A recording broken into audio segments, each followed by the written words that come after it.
नमस्कार, मैं श्यामगिरी। आप देख रहे हैं टीवी टीएफडी न्यूज 24। टीवी टीएफडी न्यूज 24 आप सभी दर्शकों का स्वागत है।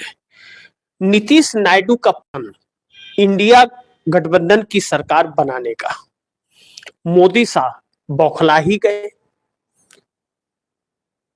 आप दर्शकों को मैंने एक खबर बताई थी कल, जो चौंकाने वाली थी कि चंद्रबाबू नायडू गृह मंत्री अमित शाह से मुलाकात किए और चंद्रबाबू नायडू ने गृह मंत्री अमित शाह से मुलाकात करके चौंकाने वाली खबर यह रही कि उन्होंने राहुल गांधी की बात कह दी अमित शाह से कि आपने अगर अपने वादे हम लोगों से जो किए हैं, यानी कि चंद्रबाबू नायडू ने अपनी बात कही कि हमसे जो आपने वादे किए हैं आपने नहीं पूरा किए, तो हमारे पास विकल्प है, राहुल गांधी का ऑफर हमारे पास है। और यह बात कहते ही पूरे प्लान को मोदी और शाह समझ गए कि प्लान क्या है, यानी कि इंडिया गठबंधन के पक्ष में यह लोग जाना है। इसे दो तरीके से समझना पड़ेगा। एक तरफ नीतीश कुमार बिहार के अंदर सरकार बदलने और कैबिनेट बदलने की बात चल रही है और सिंगल लार्जेस्ट पार्टी बनने की तरफ बढ़ रहे हैं और बड़ी तेजी से उस पर काम हो रहा है। लेकिन अभी अभी जो एक चौंकाने वाली खबर आ रही है, अभी जब हम लोग लाइव हैं, तो कि नीतीश कुमार की पार्टी में फिर सेंधमारी की कोशिश भारतीय जनता पार्टी ने कर दी है, यह बात कही जा रही है। अभी इसको लेकर के जब जो भी खबरें आएगी मैं आप दर्शकों को बताऊंगा, लेकिन इसे समझ लीजिए कि नीतीश नायडू का प्लान जो है, अब यह प्लान साफ नजर आ रहा है कि इंडिया गठबंधन की सरकार बनाने की है, क्योंकि चंद्रबाबू नायडू ने खुले तौर पर अमित शाह से यह कह दिया है। मोदी तो जल्दी मिलते नहीं है किसी से, लेकिन अमित शाह को मुलाकात करना पड़ता है और चंद्रबाबू नायडू से तो मोदी को भी मिलना पड़ता है और अमित शाह को भी मिलना पड़ता है, नहीं तो इनसे ज्यादा गर्म हुआ है। अब ऐसे में चंद्रबाबू नायडू ने जब कह दिया कि अमित शाह से कि आप हमसे किए हुए वादे पूरा कर दो जल्द, नहीं तो हमारे पास विकल्प के तौर में इंडिया गठबंधन है, राहुल गांधी का ऑफर हमारे पास है। यानी कि आप दर्शक समझते हैं, याद कीजिए एक खबर बहुत पहले मैंने चलाई थी कि चंद्रबाबू नायडू आंध्र प्रदेश के अंदर 2/3 बहुमत से सरकार चला रहे हैं। उनकी पार्टी तेलुगु देशम पार्टी की पूर्ण बहुमत है। चंद्रबाबू नायडू इसी कार्यकाल में सत्ता अपने बेटे को सौंपना चाहते हैं, नारा लोकेश को, जो सीएम बनाना चाहते हैं, कि ताकि सीएम बना दे कि उनका कार्यकाल अच्छा बीते और एक्सपीरियंस हो जाए। हालांकि गवर्नमेंट इस वक्त वही चला रहे हैं और पार्टी का पूरा देख रेख वही करते हैं, नारा लोकेश, चंद्रबाबू नायडू के बेटे। लेकिन चंद्रबाबू नायडू को अब 2 साल होने वाला है। लोकसभा चुनाव के साथ ही आंध्र प्रदेश विधानसभा चुनाव हुआ था, तो 2 साल उन्हें भी होने वाला है, 2 साल नरेंद्र मोदी को भी। 2 साल पूरा होते ही चंद्रबाबू नायडू अपने बेटे नारा लोकेश को आंध्र प्रदेश का सीएम बना करके और खुद केंद्र की राजनीति में आने का उनका पूरा प्लान है। और केंद्र की राजनीति में आएंगे तो नरेंद्र मोदी के नीचे क्या नाम है कि थोड़ी उनके रिमोट से चलने वाले रहेंगे। एक बड़ा पद चाहते हैं, चाहे विदेश मंत्रालय हो, रक्षा मंत्रालय हो, वित्त मंत्रालय हो, चाहे गृह मंत्रालय हो। ऐसे में चंद्रबाबू नायडू के लिए स्पेस नहीं बन रहा है और चंद्रबाबू नायडू को कहा जा रहा है कि इंडिया गठबंधन से प्रधानमंत्री का ऑफर फिर दिया गया है। मैं नहीं जानता इसमें सच्चाई कितनी है, क्योंकि यह बात अब कही जा रही है, चर्चा का विषय है यह। ऐसे में ममता बनर्जी के ऊपर ईडी का जो शिकंजा कसा गया अमित शाह द्वारा, ममता बनर्जी के बयान ने और भी झकझोर दिया। ममता बनर्जी की ईडी से छीन छान जो हुई, फाइल, मोबाइल और लैपटॉप जो छीना गया, ममता बनर्जी का कहना है कि उनके हाथ एक पेन ड्राइव लगा है, जो पेन ड्राइव में इस बात का सबूत है कि शुभेंदु अधिकारी जो तृणमूल कांग्रेस से गए हुए हैं भारतीय जनता पार्टी के अंदर, कोयला व्यापारियों से कमीशन लेकर के हवाला के जरिए भारी भरकम पैसा गृह मंत्री अमित शाह को भेजते हैं। यह उस पेन ड्राइव में सबूत है इसका। यह ममता बनर्जी कह रही है। ममता बनर्जी कह रही है कि ज्यादा उछल कूद अगर अमित शाह और मोदी मचाएंगे तो मैं उस पेन ड्राइव का जो भी डाटा है वह सार्वजनिक कर दूंगी, तो चेहरा दिखाने लायक नहीं बचेंगे। सवाल यह उठता है कि ममता बनर्जी धमकी क्यों दे रही है, क्यों नहीं देश के सामने रखती। आप दर्शक सोचिए, चुनाव आयोग के खिलाफ राहुल गांधी के पास सबूत थे, 3 प्रेस कॉन्फ्रेंस करके उन्होंने सबूत पूरे देश के सामने रख दिया। देश को मालूम हो गया और देश व्यापी मुद्दा बन गया वोट चोरी का, कि वोट चोरी हो रही है, भारतीय जनता पार्टी करवा रही है चुनाव आयोग से। सब कोई जान गया, बच्चे बच्चे के दिमाग में आ गया। अब ऐसे में चुनाव आयोग का पोल पूरे देश में खुल गया। हर कोई चुनाव आयोग को चोर कहता है, वोट चोर।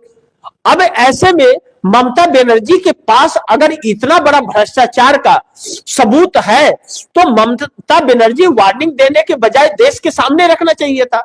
ठीक है, आपको न्यायपालिका पर भरोसा नहीं है, बिल्कुल नहीं है, किसी को भी नहीं है, क्योंकि न्यायपालिका इंसाफ देता हुआ नजर नहीं आ रहा है। सरकार से हम उम्मीद कर नहीं सकते। देश के सामने रखिए, जनता अपने आप हिसाब कर लेगी। अब तो देश की जनता को ही फैसला सब कुछ करना है। तो ऐसे में ममता बनर्जी अभी तक देश के सामने क्यों नहीं हुआ सबूत रख रही है जो पेन ड्राइव में है? क्यों बार बार धमकी दे रही है? क्या दोनों में कोई खिचड़ी पक रही है क्या, कि तुम हमें अगर सत्ता से बेदखल करना चाहोगे तो हम भी तुम्हारे खिलाफ खुलासा करेंगे? या बार्गेनिंग करना है क्या ममता बनर्जी को, जो सिर्फ वार्निंग दे रही है? मैं यह बिल्कुल नहीं कहता कि ममता बनर्जी क्या नाम है कि लड़ नहीं रही है बिल्कुल लड़ रही है। लेकिन ममता बनर्जी ने यह क्यों कहा? क्योंकि पश्चिम बंगाल के अंदर राष्ट्रपति शासन लगा करके उन्हें गिरफ्तार करने की कोशिश चल रही है, ईडी की कार्रवाई में हस्तक्षेप करने को लेकर के। खैर, वह बात एक अलग मुद्दा है। लेकिन नीतीश कुमार बिहार में कुछ बहुत बड़ी तैयारी कर रहे हैं और अचानक बड़ी एक्टिव लग रहे हैं। अपने टूटे हुए साथियों को वापस ला रहे हैं। आरसीपी सिंह, मनीष वर्मा जैसे लोग अब साथ आ गए हैं। ललन सिंह जैसे लोग मोदी के पाले से नीतीश कुमार के पाले में चले गए हैं। यह बात अब प्राथमिकता से कही जा रही है। दूसरी तरफ नीतीश कुमार उधर खरवास के बाद ही सब कुछ करने की बात कर रहे हैं, चर्चा चल रही है। तब तक चंद्रबाबू नायडू भी अगर एकजुटता दिखा रहे हैं और मोदी शाह को साफ कह रहे हैं कि आपने अगर बातें नहीं मानी, अपने वादे नहीं पूरा किए तो हमारे पास ऑफर है, मैं आपका साथ छोड़ दूंगा। ऐसे में नीतीश नायडू का प्लान इंडिया गठबंधन की सरकार बनाने का है। इस बात को अब मोदी शाह समझ गए हैं और मोदी शाह पूरी संकट में है। ऐसे में इंडिया गठबंधन अगर एकजुट है कि तो ईडी के वजह से एकजुट फिर हो गया, जो इंडिया गठबंधन अलग थलग हुआ था। ईडी ने छापा मार करके तृणमूल कांग्रेस के आईटी सेल दफ्तर में बहुत बड़ी गलती कर दी। जो इंडिया गठबंधन में फूट थी वह इंडिया गठबंधन फिर एक हो गया। इंडिया गठबंधन में फूट के वजह से नरेंद्र मोदी अभी तक सत्ता में थे, अब उसी इंडिया गठबंधन को एकजुट कर दिया मोदी शाह की ईडी ने, जो ममता बनर्जी अब इंडिया गठबंधन में एकता दिखाती हुई नजर आ रही है। और यह बात कहा जा रहा है कि मैं नहीं जानता इसमें कितनी सच्चाई है, आने वाले वक्त में खरवास के बाद पता चलेगा। अगर नीतीश कुमार ने हरकतें दिखाई तो कहा जा रहा है कि नीतीश कुमार इंडिया गठबंधन को जिसको छोड़ करके आए थे और इंडिया गठबंधन को जिन्होंने बनाया था, वही नीतीश कुमार इंडिया गठबंधन को एक कर रहे हैं। उसी का एक सोची समझी रणनीति के तहत चंद्रबाबू नायडू अमित शाह से मिले हैं। क्योंकि अगर चंद्रबाबू नायडू ने 1 फरवरी का अल्टीमेटम दिया था भारतीय जनता पार्टी को कि आपने वादे पूरे नहीं किए बजट में तो मैं समर्थन वापस ले लूंगा, तो फिर दोबारा मिलकर के राहुल गांधी का जिक्र करने की क्या जरूरत पड़ी? तो इस तरह से यह पता चल रहा है कि इंडिया गठबंधन की सरकार नीतीश नायडू बनाते हुए नजर आ रहे हैं।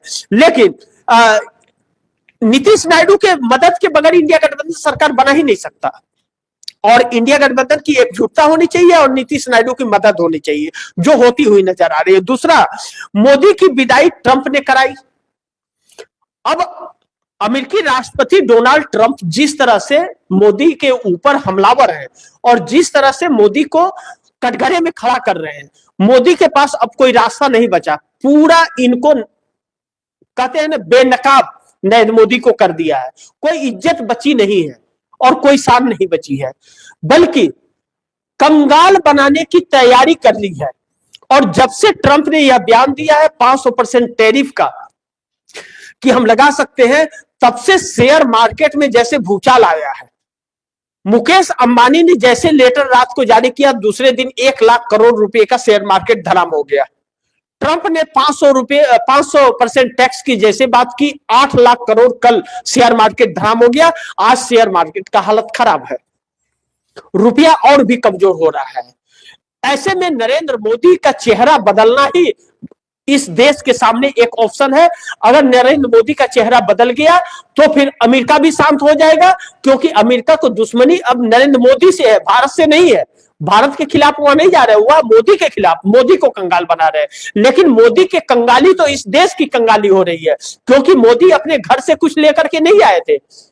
वह तो कहते थे मैं फकीर हूं, झोला उठाऊंगा चल जाऊंगा, लेकिन झोले में कितना बाहर कर दिया यह भी देखना बड़ी महत्वपूर्ण है। तो देश एक तरह से पूरी तरह से कंगाल इन्होंने कर दिया है, और बचा खुचा भी जमीन खिंच जाएगी अगर नरेंद्र मोदी चेहरा रहे तो। लेकिन नरेंद्र मोदी के कंगाली में अपने सहयोगियों को देने के लिए कुछ भी नहीं है, और सहयोगी अब पाला बदलते हुए नजर आ रहे हैं। अब तो सीधे तौर पे कहते हुए नजर आ रहे हैं कि हमारे पास ऑफर है भैया, आप अगर कर दो तो ठीक है, अन्यथा हम तो चले तेरे द्वार से। ऐसे में नरेंद्र मोदी के लिए एक बड़ी चुनौती है। लेकिन आरएसएस के लिए भी एक चिंता का बात है कि सत्ता जाते ही आरएसएस की भी उल्टी गिनती शुरू हो जाएगी और राजनीति से वजूद खत्म हो जाएगा, क्योंकि नरेंद्र मोदी ने कोई वजूद भाजपा का छोड़ा ही नहीं है कि मोदी शाह के बगैर कोई वजूद ही नहीं है। क्योंकि कोई ऐसा लाइन खड़ा ही नहीं किया कि इन लोगों के संन्यास के बाद में दूसरा लाइन कोई रहे जो पार्टी को आगे लेकर के जाए। जो भी किया सब पर्ची वाला और सब ढंड कमंडल और जय श्री राम वाला, इसके अलावा कुछ नहीं आता। आप पूछो घोटाला हो गया, आपका क्या कहना है, कहेंगे जय श्री राम। दूषित पानी से लोगों की, बदबूदार पानी से लोगों की मौत हो गई, क्या कहेंगे, जय श्री राम। अमेरिका ने इतना टैक्स लगा दिया, हमारे देश में नुकसान हो रहा है, क्या कहेंगे, जय श्री राम। मणिपुर में ऐसा ऐसा हो रहा है, क्या कहेंगे, कहेंगे जय श्री राम। मतलब जय श्री राम के नाम पर सारा कुछ लिपापोती कर दे रहे हैं। तो कहते हैं भूखे भजन न होए गोपाला, ले ले अपनी कंठी माला। तो अब भूखे पेट तो काम नहीं होगा, बेरोजगार परेशान है, महिलाएं अपनी सुरक्षा को लेकर परेशान है, शिक्षा और स्वास्थ्य की दिक्कत है, बाकी कानून ऐसे कि लोगों की जुबान बंद है और महिलाओं को अपने हवस का शिकार बना रहे यह नेता। उस पर पूछो तो जय श्री राम कहते हैं।